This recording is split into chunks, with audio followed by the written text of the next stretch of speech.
নমস্কার, কেমন আছেন সবাই? সহজ জীবনের রান্নাঘরের আরও একটি ব্লগে আপনাদের স্বাগত জানাই। প্রতিদিনের মতো যা কাজকর্ম থাকে সেগুলো করে ছেলেকে রাস্তায় দিয়ে আসলাম, মানে গাড়িতে দিয়ে আসলাম। আর এসে কালকে রাত্রে যে খাওয়া দাওয়া হয়েছিল সেই রান্না কিছু বেঁচে ছিল, সেগুলো বের করলাম। মাছের ডিমের বড়া, তারপর আইড় মাছ, মানে আইড় মাছ এনেছিল কালকে। ভালো মাছ পাইনি, কিন্তু আইড় মাছটাও খুব ভালো ছিল। আর আমরা মানে মা ছেলে মেয়ে মাছ খাইনি, ওদের তিনজনের জন্য শুধু আইড় মাছের একটু ঝাল করেছিলাম, তারই একটু ঝোল বেঁচে গেছে। আর করেছিলাম পাঁঠার মাংস। তো পাঁঠার মাংস অনেকটা রয়ে গেছে আমাদের আজকে দুপুরের, কিন্তু ছেলে মেয়ে মার হয়ে যাবে। আর ওই যে আমের টক, তো এগুলো সব কিছু বের করে নিলাম। দুপুরবেলা বেশি একটা কিছু রান্না করব না, শুধু আইড় মাছ আর একটা কিছু করব। দেখুন, সারা রাত তো ঘুমায় বিছানাতে, আর সকালবেলা দেখুন ওই মশারি দুটো সুতো খুলে দেই, খুলে দেওয়ার সঙ্গে সঙ্গে করে কি ঠিক মশারির উপরে শুয়ে থাকে। তো মশারিটা আর তুললাম না, কারণ মশারিটা যদি খুলতে যাই তাহলে ওদের ঘুমটা নষ্ট হয়ে যাবে। এখানে একটা পেঁপের চারা হয়েছে গো।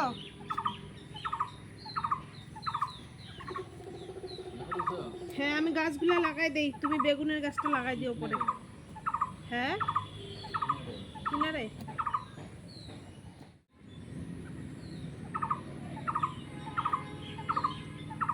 যে গাছগুলো লাগাচ্ছি এই গাছের ফুলগুলো না খুব সুন্দর হয় জানেন। যখন হবে তখন আপনাদের দেখাবো। তো ছেলেকে দিতে গেছিলাম রাস্তায়, সেখানে একটা বাড়ির সামনে অনেক গাছ হয়েছে, তো ভাবলাম কয়েকটা নিয়ে আসি। আর এই গাছগুলো যদি রোদ্রে রেখে দিই তাহলে নষ্ট হয়ে যাবে। এটা তোমার ভরসায় থাকলে গাছ শুকায় যাবে। লাগাই লাগাই করে আর লাগাবা না, যা লাগাই দিলাম, টেনশন শেষ।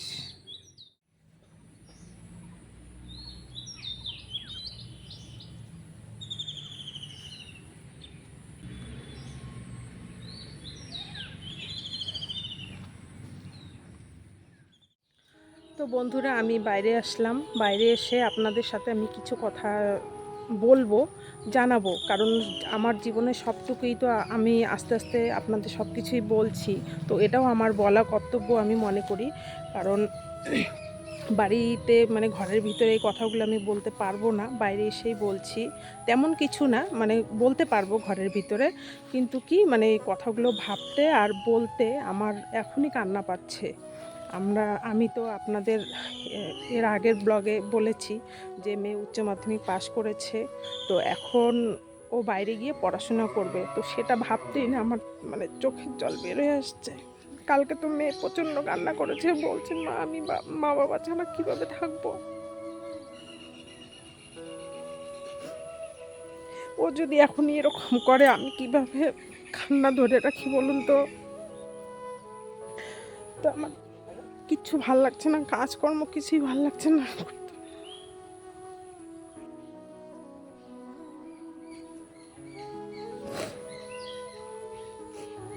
ছোট থেকে মেয়েটাকে এত বড় করেছি, নিজে মানুষ করেছি, আর আজকে মেয়েটা বাইরে চলে যাবে, আমার ভাবতেই কেমন লাগছে। মানে এখনও যদিও বা ঠিক হয়নি কোথায় যাবে, বাইরে যাবে না বাড়ি থেকে পড়াশোনা করবে, কিন্তু যতটুকু মানে আমাদের নিজেদের মানে নিজেদের মধ্যে কথা হচ্ছে বা আত্মীয় স্বজনদের মধ্যে কথা হচ্ছে, মানে সবাই বলছে যে এখানে থেকে পড়াশোনা করে কোনো একটা কিছু লাভ হবে না, তাই ওকে হয়তো বাইরে পাঠাইতে হবে। তো এই কথাগুলো বলতে পারবো, মানে ঘরে বসেই বলতে পারতাম, কিন্তু ওই যে চোখের জল আসে। কিন্তু আমি মা হয়ে যদি এখনই এরকমভাবে কান্নাকাটি করি তাহলে মেয়েটার অবস্থা কী হবে বলুন তো। তাই আমি ভাবলাম যে বাইরে এসে আপনাদের এই কথাগুলো বলি। মানে এখনই আমার ওর জন্য টেনশন করতে করতে এখনই মানে 2 দিন থেকে আমার তো মানে এমনিতেই জানি না শরীরটা এত খারাপ, মানে শরীরটা খারাপ তো আমার সবসময়ই থাকে কম বেশি, মানে কোনো সময় আমার শরীরটা আছে না যে একটা ফ্রেশনেস ভাব থাকবে, সেই মানে সেটা একটু কম থাকে। আছেই মানে একটার পর একটা শরীর খারাপ আমার লেগেই থাকে। তো 2 দিন যাবত তো পিঠটা ভালোই ব্যথা ছিল। তো সেই ব্যথার থেকে কিনা আমি জানি না, মাথার পিছন ব্যথা, পুরো মাথা ব্যথা ছিল। একে তো টেনশন, তার উপরে হয়তো শরীরটাও খারাপ। তো এই জন্য এই কথাগুলো আমি বাইরে এসে বলতে বাধ্য হলাম। তো জানি না কোথায় দেব, কি করব, কিন্তু যেটাই সিদ্ধান্ত নেওয়ার খুব তাড়াতাড়ি নিতে হবে, সময় নেই। যদি বাইরে কোথাও ভর্তি করাই, বাইরের কলেজে, সম্ভবত ওকে, ও পড়তে চাইছে হসপিটাল ম্যানেজমেন্ট, আর সম্ভবত বিবি এটা করার কথা। তো দেখি দুটার মধ্যে যে কোনো একটা সিদ্ধান্ত নিতে হবে। তো অনেকেই বলছে আমাদের কুচবিহারে ভালো কলেজ নেই, মানে কলেজ থাকলেও মানে এই যে মানে একটা যে কোচিং, মানে ও যদি বিবি এটা করে বা হসপিটাল ম্যানেজমেন্টটা পড়ে, তাহলে সেটা কোচিং নিতে গেলে বাইরে যেতে হবে, মানে বেশি ভালো হবে, টাকা পয়সা খরচা হবে যদিও বা অনেক, মানে ভালো হবে। তো এখনও কোনো সিদ্ধান্ত নেওয়া হয়নি, নিতে হবে ইমিডিয়েটলি। তো জানি না কি হবে, সবটাই আপনাদের দেখাবো, সবটাই আপনাদের জানাবো, শুধু সময়ের অপেক্ষা। তো যাই হোক, বেশি কথা বলি না।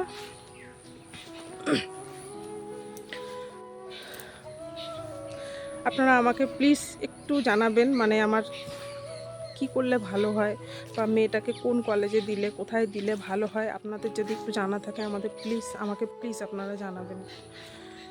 তাহলে বন্ধুরা, আপনাদের মতামতের অপেক্ষায় আমি রইলাম, আর সবাই সাবধানে থাকবেন। ব্লগটা কেমন লাগলো সেটা কমেন্ট করে জানাবেন। সবাই ভালো থাকবেন, সুস্থ থাকবেন। দেখা হচ্ছে শিগগিরই পরের কোনো ব্লগে।